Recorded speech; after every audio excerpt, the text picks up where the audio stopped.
Hi everyone, अस्सलाम वालेकुम। तो आज हम एक और ब्लाउज़ की कटिंग करेंगे। तो यहाँ पे मैंने लाइनिंग फैब्रिक को कट करके रख लिया है और ये है हमारे ब्लाउज़ की मेन फैब्रिक। तो आप यहाँ पे देख सकते हैं इसकी डिज़ाइन किस तरह से दिया है और यहाँ पे इसकी डिज़ाइन सब कुछ है स्टोन वर्क में दिया है।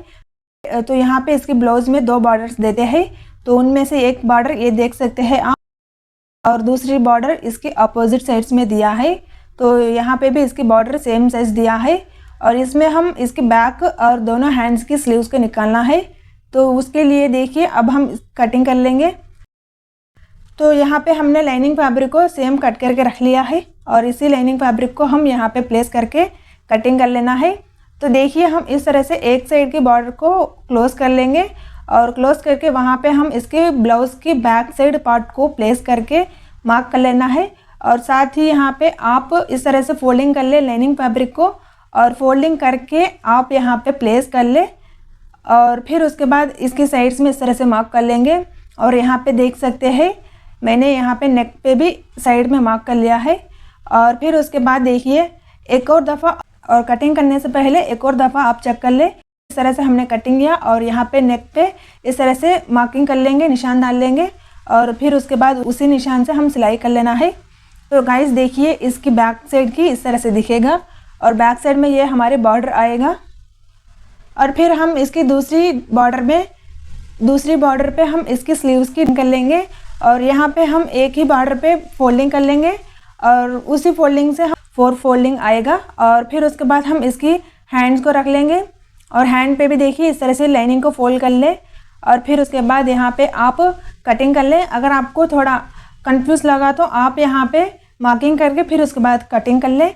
और देखिए यहाँ पे हमने इसकी फोल्डिंग किया है तो हम एक्स्ट्रा से यहाँ पे क्लॉथ को ऐड करना होगा और रिमेनिंग पार्ट में हम इसकी ब्लाउज़ के फ्रंट पार्ट और शेप बेल्ट की कटिंग कर लेंगे। तो फ्रंट पार्ट के लिए आप लाइनिंग को इस तरह से प्लेस कर ले क्रॉस से। अगर आपकी ब्लाउज़ क्रॉस कटिंग नहीं है तो आप स्ट्राइट से कटिंग कर ले और ये हमारी क्रॉस कटिंग की है तो मैंने यहाँ पे क्रॉस से कटिंग किया है। और फिर उसके बाद हम इसकी शेप बेल्ट को यहाँ पे रख लेंगे और रख के कटिंग कर लेंगे। तो यहाँ पे शेप बेल्ट के लिए आप इजी से कट कर सकते हैं।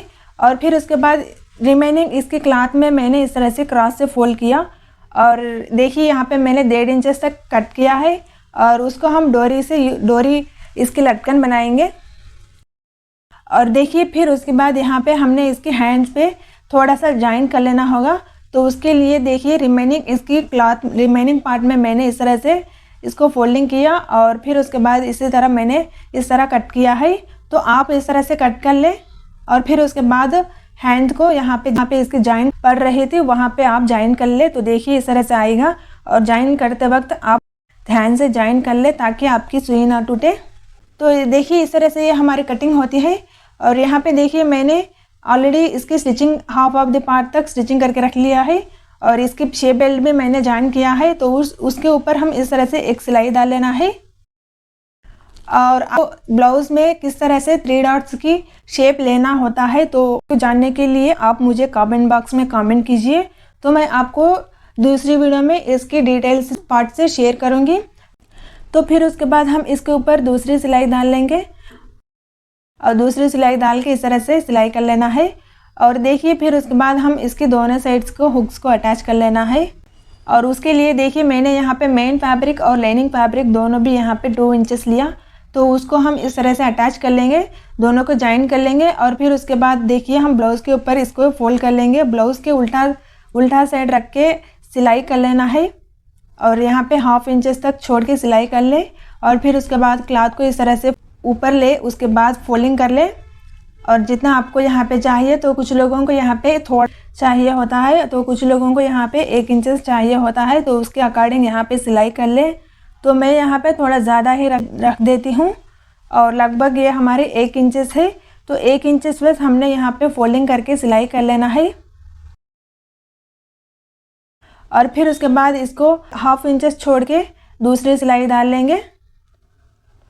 तो ये हमारी हुक्स की होती है। और फिर उसके बाद हम इसकी दूसरी साइड के पार्ट को सिलाई कर लेना है। तो दूसरी साइड में हम सिर्फ लाइनिंग से ही सिलाई कर लेंगे। तो लाइनिंग को भी हम बस इसमें हम लाइनिंग को ऊपर ब्लाउज़ पार्ट के ऊपर रख के सिलाई कर लेंगे और इसको देखिए इस तरह से निकाल के और फिर लाइनिंग के ऊपर एक और सिलाई डाल लेना है। तो ये हम मेनली हुक के लिए सिलाई करते हैं और देखिए ये इस तरह से आएगा। फिर उसके बाद हम इसको फोल्डिंग कर लेंगे और फोल्डिंग करके अंदर ही सब कुछ फोल्ड कर लेना है। और ये हुक पार्ट के लिए सिर्फ और सिर्फ लाइनिंग ही यूज़ कर लेंगे। और फिर उसके बाद देखिए यहाँ पे सिलाई डाल लेना है और ये हमारे दोनों साइड्स की कंप्लीट होती है। और फिर देखिए इसके बैक पार्ट की हम देखेंगे और यहाँ पे सिलाई करने के बाद आपको इक्वल आना है। और यहाँ पे देखिए इसके हैंड्स पे हमने इसकी जॉइन कर लेना है। तो उसके लिए चलिए हम यहाँ पे इसकी भी सिलाई कर लेंगे। तो देखिए आप, ये हमारे बैक साइड की है और मैं आपको बैक साइड दिखाऊंगी। इस तरह से लाइनिंग को फोल्ड कर लेंगे और फोल्ड करके सब यहाँ पे इसकी जितना भी इसकी लेंथ है लाइनिंग की, तो सब कुछ हम यहाँ पे फोल्ड कर लेंगे। और फोल्डिंग करके हमारे यहाँ पे देखिए इसका बॉर्डर दिया हुआ है, तो उसके ऊपर हम इस तरह से प्लेस कर लेंगे और प्लेस करके यहाँ पे एक सिलाई डाल लेना है। तो आप यहाँ पे इसकी ब्लाउज़ के फ्रंट पार्ट रख के सिलाई डाल लें। और यहाँ पे सिलाई डालते वक्त ध्यान रख लीजिए कि आपको सिंगल फुट से सिलाई कर लेना है। सिंगल फुट नहीं लेंगे तो आपकी सुई ज़रूर टूट जाती है। और अगर आपको थोड़ा और भी ज़्यादा अच्छा होना चाहिए तो आप यहाँ पे थोड़ा इसकी स्टोन्स को निकाल लें और फिर उसके बाद सिलाई कर लें। ओके, और फिर देखिए उसके बाद ये इस तरह से दिखेगा और आप देख सकते हैं इसकी फिनिशिंग कितना अच्छा आया है।